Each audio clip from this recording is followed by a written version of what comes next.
Para sa detalye ng mga balita, naghahanda na ngayon ang Department of Justice at Office of the Solicitor General ng isang legal briefer para kay Pangulong Ferdinand Marcos Jr.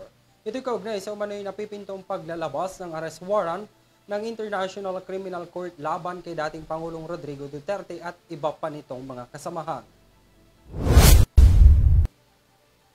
Ayon kay Justice Assistant Secretary Mico Clavano, ang inihandang legal briefer ng kanilang ahensya ay layuning magbigay ng opsyon kay Pangulong Marcos na kaniyang maaaring pagpilian sakaling magpatupad ng arrest warrant ang ICC.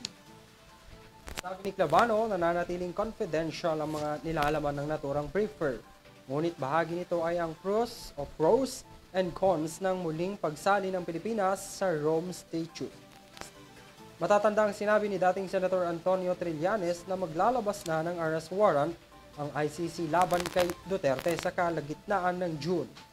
Una na rin pinangatawan ng Marcos administration na hindi nito kinikilala ang ICC dahil ang bansa ay may kakayahang usigin o panagutin ang sino mang nagkakamali kahit pa ang mga dating opisyal ng gobyerno.